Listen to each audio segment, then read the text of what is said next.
नमस्कार, मैं डॉक्टर अनिल शर्मा जयपुर से हूँ, भारतीय शिक्षा बोर्ड से।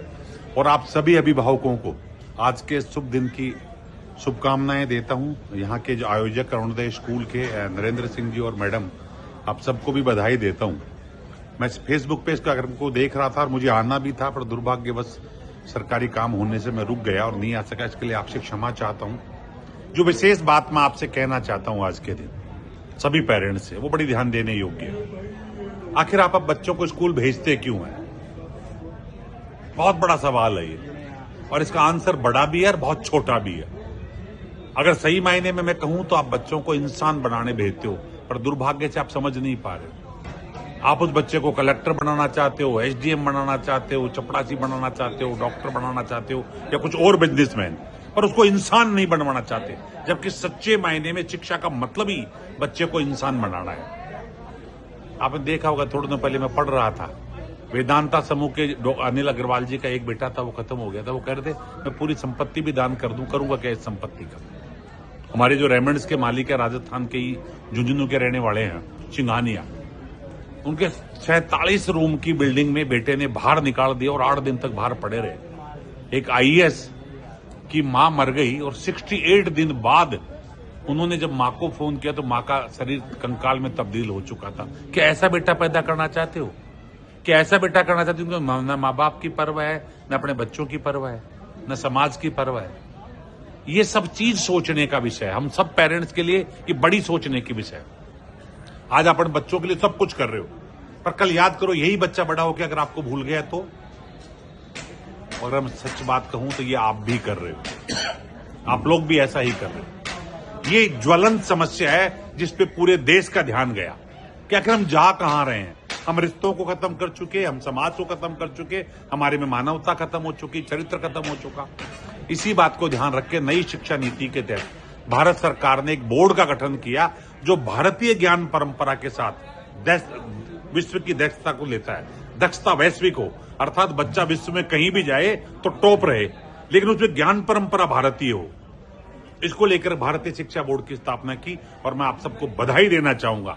आप सब खड़े होकर इस बात पे ताली बजा सकते हैं कि अरुणोदय स्कूल ने उस भारतीय शिक्षा बोर्ड को अपनाया है। मैं दावे के साथ कह सकता हूं कि आगामी 10 साल बाद जब ये बच्चा निकल कर जाएगा धीरे धीरे करके पहली क्लास से, बाकी बच्चों में भी अंतर आएगा लेकिन थोड़ा कम आएगा, लेकिन जब पहली क्लास का बच्चा 10th पास करके 12th पास करके जाएगा तो दावे के साथ कहता हूं ना बेरोजगार रहेगा और नहीं समाज के लिए हानिकारक। वो कितना कमाएगा मैं ये नहीं कह सकता, लेकिन जितना भी कमाएगा अपने माँ बाप के साथ, परिवार के साथ, समाज के साथ और देश के साथ बैठकर बांटेगा। यही अरुणोदय स्कूल और एक शिक्षा की कल्पना होती है। मैं धन्यवाद दूंगा नरेंद्र सर को, मैडम तोमर मैडम को, कि आप सबने मिलकर भारतीय शिक्षा बोर्ड को चुना। क्योंकि आज बच्चों के साथ आनंद लेने का समय है, इसलिए मैं आपका कम समय लूंगा, पर फिर भी इतना कहूंगा, जब कभी मौका मिले तो 3-4 चीजों को जरूर ध्यान रखें। प्रत्येक पेरेंट 3-4 चीजों पर ध्यान रखे, खुद भी सीखे, बच्चों से भी। आप शाम को बच्चे के साथ गले मिलके बात करो, अंक कितने आए इससे कोई फर्क नहीं पड़ता, पर गले मिलके बात करो रोज बच्चों से, पूछताछ मत करो।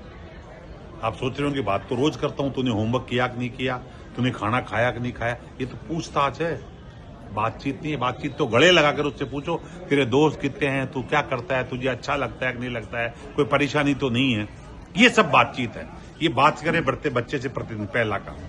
दूसरा, उससे पूछो आज तूने नया क्या किया, आज तूने नया क्या सीखा। रोज एक चीज, नया क्या सीखा, तूने अच्छा क्या किया। वो कहे कि मैंने आज मेरे बच्चे के साथ मिलकर उसका होमवर्क करा दिया, तो उसको शाबाशी दीजिए, वो अच्छा करना सीखेगा।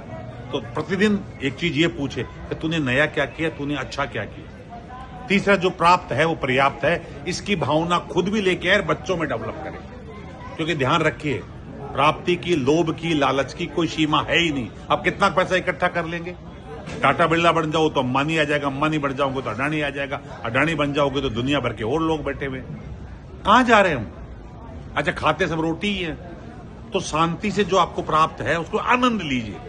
अगर आपको सूखी रोटी मिल रही है उसको प्यार से खाइए, चुपड़ी मिल रही है उसको प्यार से खाइए। साइकिल है तो भी खुश रहिए, फिर मोटरसाइकिल आ जाए तो भी खुश रहिए, कार है तो भी खुश रहिए। क्यों कल्पना करते हैं? सो कोशिश करिए कि जो प्राप्त है वो पर्याप्त मानकर रहे। ये 3-4 चीजें छोटी छोटी अगर आप खुद अपनाएंगे, और सबसे बड़ी बात जो भगवान है उसकी सेवा करें। मंदिर में नहीं है, वो तो आपके घर में है। अगर आप जितने लोग बैठे हैं पेरेंट्स मुझे सुन रहे हैं, और अगर आपके माँ बाप आपसे दूर रहते थे, आपका दायित्व बनता है कि अपने माँ बाप को हर 2-3 दिन में फोन करे, बात करे, ताकि बच्चा आपको देख रहा है। बच्चा जितना आपको देखकर सीखेगा उतना किसी चीज से नहीं सीख सकता। तो आशा है आपको मेरी बातें कुछ लगेगी। इस वीडियो को बार बार देखिएगा आप, ये ग्रुप में भी डाल देंगे, आपको बार बार देखिएगा। इसमें से एक चीज निकाल कर अगर बच्चे को दे दी आपने, तो मुझे लगेगा मेरा बात करना सार्थक है और आपके बच्चे को शिक्षा प्राप्त करना है। जय हिंद, जय भारत।